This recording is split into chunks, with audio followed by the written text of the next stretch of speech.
हां, जरा कल्पना करा, एका रात्रीत संपूर्ण गाव अचानक आजारी पडतंय. हां, आणि शेकडो लोकांना एकाच वेळी उलट्या आणि जुलाब सुरू होतात. अगदी.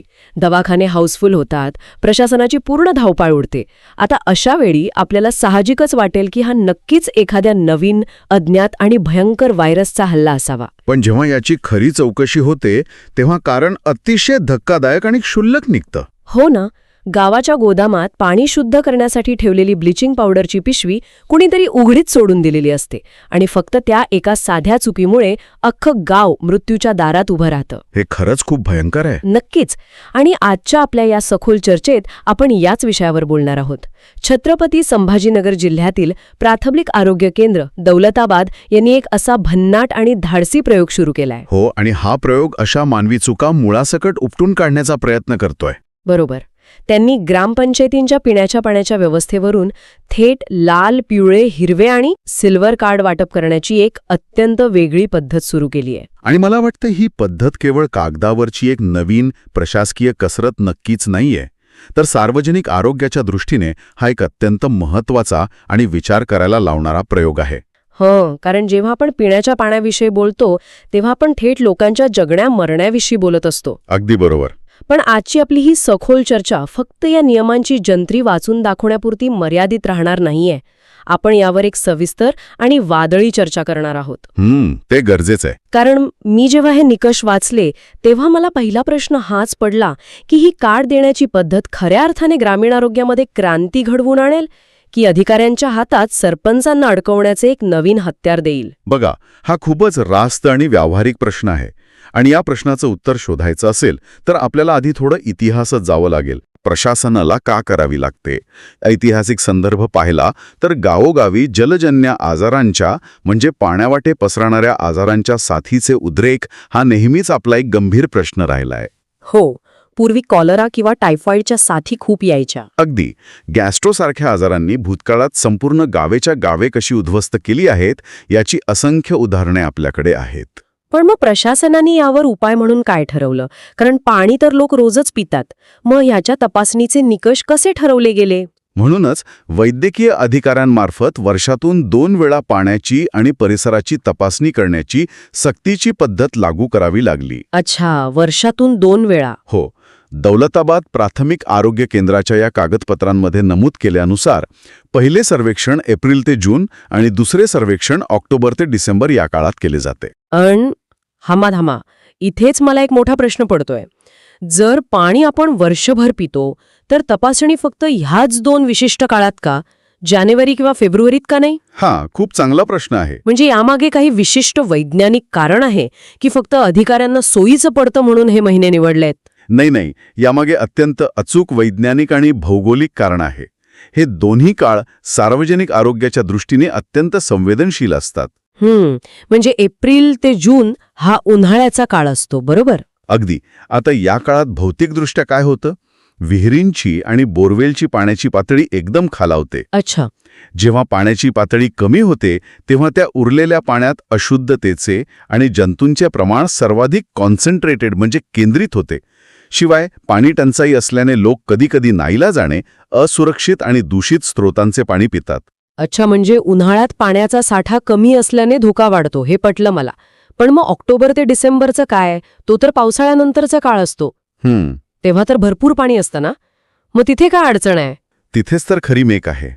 पावसाळ्यात भरपूर पाणी पडतं हे खरंय, पण त्या पावसाच्या पाण्यासोबत संपूर्ण गावचा कचरा, शेतातली रासायनिक खते, जनावरांचे मलमूत्र हे सगळं वाहत जातं. बापरे. हो, आणि ते सांडपाणी पिण्याच्या पाण्याच्या स्रोतांमध्ये मिसळतं. अगदी बरोबर. ते विहिरी आणि नद्यांमध्ये मिसळलेले असते. ऑक्टोबर ते डिसेंबर या काळात या साचलेल्या पाण्यातील जंतूंची वाढ अत्यंत वेगाने होते. अच्छा, आता समजलं. म्हणजे उन्हाळ्यात पाणी कमी असल्याने धोका आणि पावसाळ्यानंतर पाणी दूषित झाल्याने धोका. हो, या 2 काळात जलजन्य आजारांचा धोका सर्वोच्च पातळीवर असतो. हे खरोखरच डोळे उघडणार आहे. म्हणजे तपासणीचा काळ हा केवळ कॅलेंडर बघून नाही तर प्रत्यक्ष धोक्याची पातळी बघून ठरवलाय. नक्कीच. चला, हे तर मला पटलं. पण आता आपण या कार्ड सिस्टममधील सर्वात कडक आणि वादग्रस्त भागाकडे वळूया, तो म्हणजे लाल कार्ड. लाल कार्ड. हो, ज्या ग्रामपंचायतींमध्ये विशिष्ट 5 दोष आढळतात त्यांना थेट लाल कार्ड दिलं जातं. मी हे निकष वाचून दाखवते. हो, सांगा ना. पहिले, पाणी शुद्धीकरण अनियमित असणे. दुसरे, पाणी स्रोताचा परिसर 50 फूट किंवा 15 मीटरपर्यंत अस्वच्छ असणे. बरोबर. तिसरे, नळ किंवा व्हॉल्व्हला गळती असणे. चौथे, ग्रामपंचायतीमध्ये TCL पावडर पुरेशा प्रमाणात आणि योग्य गुणवत्तेची उपलब्ध नसणे. आणि पाचवे, वर्षभराच्या काळात जलजन्य साथरोगाचा उद्रेक होणे. आता सांगा, हे कसे वाटतात तुम्हाला? मला वाटतं हे पाचही निकष अत्यंत विचारपूर्वक आणि जमिनीवरची परिस्थिती पाहून ठरवलेले आहेत. तुम्हाला तसं वाटत असेल, पण खरं सांगू, मला यात एक मोठा विरोधाभास दिसतोय. विरोधाभास? तो कसा काय? म्हणजे हे निकष मला एखाद्या फुटबॉल मॅचसारखे वाटत आहेत, जिथे एखाद्या छोट्याशा फाऊलसाठी रेफरी थेट खिशातून रेड कार्ड काढून खेळाडूला मैदानाबाहेर काढतो. असं तुम्हाला का वाटतंय? विचार करा ना, एखाद्या गावात फक्त एक नळ गळत आहे किंवा गोदामात TCL पावडरचा एखादा डबा कमी पडला आहे. हा तर एक साधा प्रशासकीय किंवा तांत्रिक दोष झाला. हां, बरोबर. आणि दुसरीकडे त्याच गावात प्रत्यक्ष कॉलराच्या साथीचा उद्रेक झालाय. हा एक भयंकर सार्वजनिक आरोग्याचा प्रश्न झाला. होय. मग तुम्ही या दोन्ही गोष्टी एकाच पारड्यात कशा तुलू शकता? प्रशासकीय त्रुटींची तुलना थेट साथरोगाच्या उद्रेकासारख्या समस्येशी करणे आणि दोन्हीसाठी लाल कार्डच देणे, हा निकष खूपच कठोर नाहीये का? तुमचा हा मुद्दा एका सरपंचाच्या किंवा राजकीय दृष्टिकोनातून पाहिला तर अगदी बरोबर वाटतो. हो ना. विचार करा, एखाद्या सरपंचाला केवळ एक नळ गळतोय म्हणून तुम्ही लाल कार्ड दिलत तर तो गावात तोंड कसं दाखवेल? पण इथंच एक मेख आहे. सार्वजनिक आरोग्याच्या विज्ञानात छोटा फाऊल असा काही प्रकार नसतोच. म्हणजे काय? तुम्ही ज्याला प्रशासकीय त्रुटी म्हणत आहात, ती त्रुटी म्हणजेच साथरोगाची पहिली पायरी असते. आपण त्याच गळणाऱ्या नळाचं उदाहरण घेऊया. बरं. नळ गळणे ही फक्त पाण्याची नासाडी नाहीये. मग ती आणखी काय असू शकते? पाणीच तर वाया जाते ना? नाही. जेव्हा एखादा नळ किंवा व्हॉल्व्ह गळतो तेव्हा तिथे सतत पाणी साचून डबके तयार होते. त्या डबक्यात डेंग्यू आणि मलेरियाचे डास अंडी घालतात. अरे हो, डासांचा प्रश्न तर आहेच. पण याहून भयंकर गोष्ट म्हणजे व्हॅक्यूम इफेक्ट. व्हॅक्यूम इफेक्ट ते काय असतं? जेव्हा पाईपलाईनमधून पाण्याचा पुरवठा बंद होतो तेव्हा त्या गळक्या पाईपमध्ये एक प्रकारची पोकळी किंवा व्हॅक्यूम तयार होतो. अच्छा. आणि त्या दाबाच्या फरकामुळे पाईपच्या बाहेर साचलेलं ते घाणेरडे पाणी आणि चिखल त्याच गळक्या छिद्रातून पाईपच्या आत ओढला जातो. बापरे, म्हणजे पाणी आत खेचलं जातं? हो. आणि पुढच्या वेळी जेव्हा पाणी सोडलं जातं तेव्हा तेच गटार मिश्रित पाणी थेट लोकांच्या घरात पोचतं. अरे देवा, ही व्हॅक्यूमची प्रक्रिया तर मला अजिबातच माहिती नव्हती. म्हणजेच तो गळणारा नळ हा केवळ तांत्रिक बिघाड नसून रोगराई थेट घरात पोचवणारा महामार्ग आहे. हे तर खूपच धक्कादायक आहे.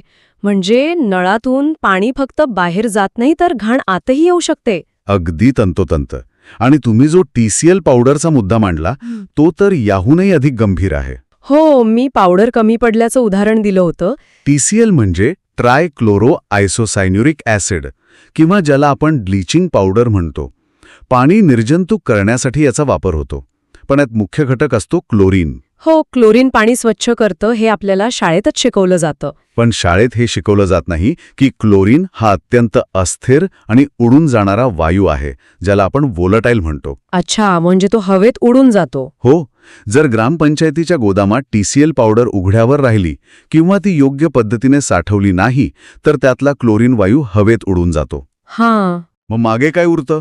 फक्त एक निरुपयोगी पांढरी पावडर जिच्यात जंतू मारण्याची कोणतीही ताकद उरलेली नसते. अरे छा. ग्रामपंचायतीचे कर्मचारी ती पावडर पाण्यात टाकतात. लोकांनाही वाटतं की पाणी शुद्ध झालंय, पण प्रत्यक्षात ते फक्त पांढरं पाणी पित असतात. जंतू तसेच जिवंत राहतात. बापरे, म्हणजे तुमचं असं म्हणणं आहे की TCL पावडरची गुणवत्ता नसणे ही तांत्रिक त्रुटी नाहीये, तर तो एक छुपा धोका आहे. अगदी. म्हणूनच प्रशासकीय कठोरता ही इथे कोणाला शिक्षा देण्यासाठी किंवा सरपंचाला अडचणीत आणण्यासाठी नाहीये. मग कशासाठी आहे? हा एक अत्यंत आवश्यक प्रतिबंधात्मक उपाय आहे. Preventive measure. मला सांगा, एखाद्या विमानाच्या इंजिनचा छोटासा नट जरी सैल असेल तरी त्या विमानाला उड्डाणाची परवानगी दिली जाते का? नाही, अजिबात नाही. ते तर खूपच रिस्की आहे. कारण त्याचे परिणाम भयानक असू शकतात. पिण्याच्या पाण्याची गुणवत्ता ही गावकऱ्यांच्या आयुष्यासाठी त्या विमानाच्या इंजिन इतकीच महत्वाची आहे. तिथे तडजोड चालत नाही. खरे. आजची छोटी नळगळती किंवा आजची थोडीशी अस्वच्छता हेच उद्याच्या मोठ्या साथरोगाचे मुख्य कारण बनते. हा दृष्टिकोन खरोखरच विचार करायला लावणार आहे. शिक्षेऐवजी प्रतिबंध. अगदी बरोबर. म्हणजे लाल कार्ड हे केवळ ओरडण्यासाठी नाही, तर गावात महामारी येऊ नये म्हणून दिलेला अलार्म आहे. ठीक आहे, लाल कार्डचे नियम आणि त्यामागचं विज्ञान तर एकदम स्पष्ट झालं मला. आता लाल म्हणजे नापास आणि हिरवं म्हणजे पास. हिरवे कार्ड मिळवणे सरळ सोपे आहे. ज्या ग्रामपंचायतींमध्ये आपण मघाशी चर्चा केलेल्या लाल कार्डच्या दोषांपैकी एकही दोष आढळत नाही, तिथे हिरव्या रंगाचे कार्ड दिले जाते. होय, हिरवे कार्ड म्हणजे एक प्रकारे सर्व काही सुरक्षित आणि नियमानुसार चालू असल्याचे प्रमाणपत्र आहे. पण थांबा, इथेच या प्रक्रियेत खरी गुंतागुंता निर्माण होते. ती कशी? ती होते पिवळ्या कार्डमुळे. कागदपत्रातील निकषानुसार ज्या गावांमध्ये अस्वच्छता आढळून येत असेल त्या गावांना पिवळे कार्ड वितरित करण्यात यावे. आता मला सांगा, लाल कार्डसाठी 50 फूट किंवा 15 मीटरपर्यंत अस्वच्छता असा अगदी अचूक आणि मोजता येणारा निकष त्यांनी दिलाय. हो, बरोबर. पण पिवळ्या कार्डसाठी फक्त अस्वच्छता आढळून येत असेल असा अतिशय मोघम शब्द वापरलाय. हा, नक्कीच एक वादाचा मुद्दा ठरू शकतो, मान्य आहे. हो ना, अस्वच्छता म्हणजे नेमकं काय? एका व्यक्तीसाठी जी गोष्ट स्वच्छ असू शकते ती दुसऱ्यासाठी अस्वच्छ असू शकते. खरंय. यामुळे ही संपूर्ण तपासणी त्या दिवशी आलेल्या वैद्यकीय अधिकाऱ्याच्या मानसिकतेवर किंवा त्याच्या मूडवर अवलंबून राहत नाही का? हा निकष खूपच व्यक्तिनिष्ठ किंवा सब्जेक्टिव्ह होतोय असं नाही वाटत? या मोघमपणामुळे ग्रामपंचायत आणि अधिकारी यांच्यात गोंधळ किंवा वाद उडणार नाही का? उडू शकतो. समजा एखाद्या सरपंचाने अधिकाऱ्याला विचारलं की तुम्ही आम्हाला पिवळं कार्ड का दिलं, तर अधिकारी काय सांगणार? मला गाव अस्वच्छ वाटलं. हे काही शास्त्रीय उत्तर नाहीये. बघा, तुमचा हा युक्तिवाद अतिशय रास्त आहे आणि सार्वजनिक धोरणे ठरवताना नेहमीच अशा मोघम शब्दांमुळे अडचणी येतात. हो ना. हे खरं आहे की 50 फुटांचा निकष आपण टेपने मोजू शकतो, पण साधारण अस्वच्छता मोजण्याचं कोणतंही यंत्र नाहीये. अगदी. पण जर आपण या पिवळ्या कार्डच्या खऱ्या उद्देशाकडे पाहिलं तर ते एक प्रकारची धोक्याची घंटा म्हणून काम करतं. पण मग यासाठी स्पष्ट निकष का नाहीत? हा मोघमपणा का ठेवलाय? कारण वास्तविक जीवन हे नेहमी काळ्या आणि पांढऱ्या रंगात नसतं. आपण एका उदाहरणाने समजून घेऊया. बर, सांगा. समजा एखाद्या गावात पाण्याच्या स्रोताजवळ 50 फुटाच्या आत कोणताही कचरा नाहीये. नळही व्यवस्थित आहेत. त्यामुळे नियमानुसार त्यांना लाल कार्ड देता येत नाही. बरोबर, ते नियमात बसतात. पण त्याच गावात सर्वसाधारणपणे रस्त्यावर गटारे तुंबलेली आहेत किंवा जागोजागी पावसाचं पाणी साचून डबकी तयार झाली आहेत. आता जर फक्त लाल आणि हिरवे असे 2च पर्याय असते तर अधिकाऱ्याला नाईलाजाने त्या गावाला हिरवे कार्ड द्यावे लागले असते. अरे हो, कारण त्यांनी लाल कार्डचा कोणताही नियम मोडलेला नाही. अगदी बरोबर. पण तुंबलेल्या गटारांमुळे ते गाव आरोग्यासाठी खरोखर सुरक्षित आहे का? नाही. तिथे अधिकाऱ्याला स्वतःचा विवेक वापरून पिवळं कार्ड देण्याचा अधिकार या मोघम शब्दांमुळे मिळतो. अच्छा, म्हणजे अधिकाऱ्याला थोडी मोकळीक दिलीये. हो, हे पिवळं कार्ड म्हणजे आपल्या कारच्या डॅशबोर्डवर लागणाऱ्या चेक इंजिन लाईटसारखं आहे. चेक इंजिन लाईट म्हणजे कसं? बघा, जेव्हा गाडीच्या डॅशबोर्डवर चेक इंजिनची पिवळी लाईट लागते तेव्हा गाडी लगेच थांबत नाही, ती चालत असते. हो, गाडी चालूच असते. तुम्हाला नेमकं काय बिघडलं हेही कदाचित माहीत नसतं, पण ती लाईट तुम्हाला सांगत असते की गाडीत काहीतरी गडबड आहे. सध्या गाडी चालू असली तरी वेळीच गॅरेजमध्ये दाखवा, नाहीतर अचानक रस्त्यात इंजिन सीज होईल. अगदी. पिवळं कार्ड हे त्या गावाला दिलेलं तेच सिग्नल आहे. ते सांगते की तुमची परिस्थिती अजून हाताबाहेर गेलेली नाहीये, पण तुम्ही योग्य मार्गावरही नाही आहात. म्हणजे वेळीच सुधारा, अन्यथा पुढचं कार्ड नक्कीच लाल असेल. बरोबर. म्हणजे हा मोघमपणा एक प्रकारची लवचिकता प्रदान करतो. कायद्याच्या अत्यंत कडक चौकटीत राहूनही थोडी मानवी समज असणं आवश्यक असतं. होय. हे खरोखरच पटण्यासारखं आहे. लाल म्हणजे गाडी बंद, हिरवं म्हणजे गाडी सुसाट आणि पिवळं म्हणजे चेक इंजिन लाईट लागलीये. भारी उदाहरण आहे. आणि जरी यात अधिकाऱ्याच्या बाजूने थोडा व्यक्तिनिष्ठपणा आला तरी ग्रामपंचायतींना गाफील न राहण्याची ती एक अत्यंत प्रभावी जाणीव करून देते. ठीक आहे, इथपर्यंतची चर्चा मला पूर्णपणे समजली आहे आणि मला खात्री आहे श्रोत्यांनाही समजली असेल. पण आता आपण अशा एका टप्प्याकडे जाणार आहोत जिथे हा विषय केवळ आजार आणि तपासणीच्या पलीकडे जातो. बरोबर. आपण या प्रणालीच्या सर्वोच्च आणि सर्वात रंजक टप्प्याकडे वळणार आहोत, तो म्हणजे सिल्वर कार्ड. हां, सिल्वर कार्ड हा या संपूर्ण योजनेचा मुकुटमणी आहे आणि सार्वजनिक आरोग्य व्यवस्थापनाचा एक अत्यंत पुढारलेला विचार आहे. नक्कीच, कारण मी जेव्हा याचे निकष वाचले तेव्हा मला अक्षरशः घाम फुटला. हे मिळवणे अजिबात सोपे नाही. अजिबात नाही. सिल्वर कार्ड मिळवण्यासाठी सलग 3 वर्षे रोगाची कोणतीही साथ आलेली नसणे आवश्यक आहे आणि यासोबतच सलग 3 वर्षे त्या गावाला हिरवे कार्ड मिळालेले असले पाहिजे. हो. 3 वर्षे म्हणजे तब्बल 36 महिने आणि त्या काळातले 6 अत्यंत कडक सर्वेक्षणे बिनचूक पार पाडणे हे एखाद्या ऑलिम्पिक पदकासारखं वाटतंय. आणि इथेच दौलताबाद प्राथमिक आरोग्य केंद्राच्या या प्रयोगाचं खरं यश लपलेलं आहे. जर आपण याला व्यापक दृष्टिकोनातून पाहिलं तर त्यांनी इथे केवळ एक प्रशासकीय तपासणी मोहीम राबवली नाहीये. मग आणखी काय केलंय? त्यांनी अत्यंत शिताफीने सार्वजनिक आरोग्याचं गेमिफिकेशन केलं आहे. गेमिफिकेशन म्हणजे या अत्यंत गंभीर आणि कंटाळवाण्या विषयाला त्यांनी एका खेळाचं किंवा स्पर्धेचं स्वरूप दिलं आहे. हे कसं काय काम करतं? बघा, मानवी मानसशास्त्र असं सांगतं की लोक फक्त शिक्षेच्या भीतीने किंवा नियमांच्या ओझ्याखाली दीर्घकाळ चांगलं काम करत नाहीत. हो, भीतीची एक्सपायरी डेट असते. अगदी बरोबर. पण जेव्हा तुम्ही त्यांना एखादं ध्येय देता, एखाद्या स्पर्धेत उतरवता, त्यांना एखादं स्टेटस सिम्बॉल देता, तेव्हा त्यांची मानसिकता पूर्णपणे बदलते. अच्छा. आता ग्रामपंचायती आणि तिथले सरपंच हे सहसा एकमेकांसोबत अनेक गोष्टींत स्पर्धा करतच असतात. राजकारण हा तर त्यांचा श्वास असतो. हो ना, आमचे रस्ते तुमच्यापेक्षा चांगले, आमची शाळा मोठी, आमच्या गावाचं प्रवेशद्वार भव्य, अशी त्यांची ईर्ष्या असतेच नेहमी. अगदी बरोबर. ग्रामीण भागात गावाची अस्मिता खूप महत्वाची मानली जाते.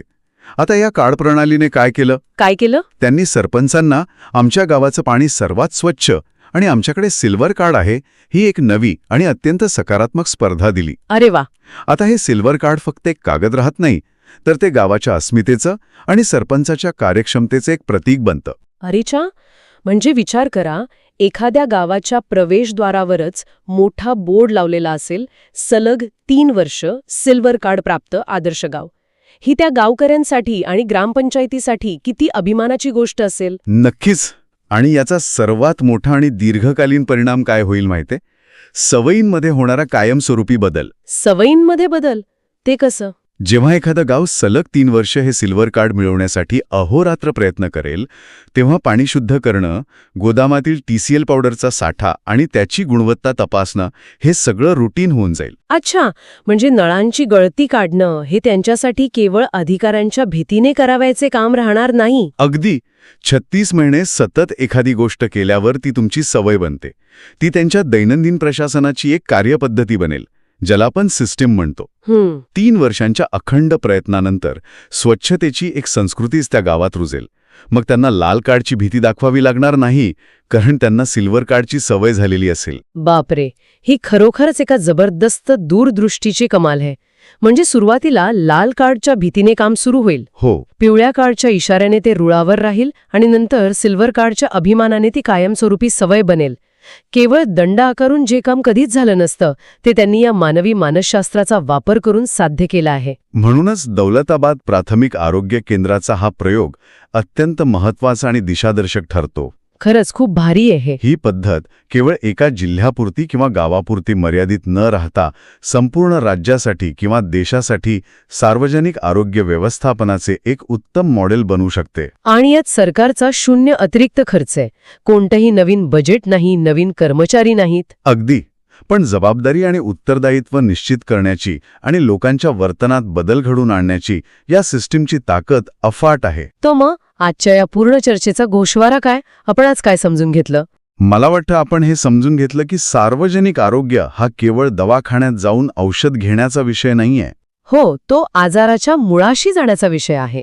आपण लाल कार्डची ती कठोरता पाहिली जी तडजोडीला अजिबात वाव देत नाही, कारण नळाची गळती थेट घरात आजार आणते. बरोबर. पिवळ्या कार्डची ती चेक इंजिनसारखी धोक्याची घंटा पाहिली जी परिस्थिती हाताबाहेर जाण्याआधीच सावध करते. हिरवे कार्ड पाहिलं जे योग्य मार्गावर असल्याची पावती देतं. आणि शेवटी आपण पाहिलं सिल्वर कार्डचं ते सर्वोच्च उद्दिष्ट, जे गावांना केवळ निरोगीच नाही तर एका निरोगी स्पर्धेतून कायमस्वरूपी आदर्श बनवतं. अगदी.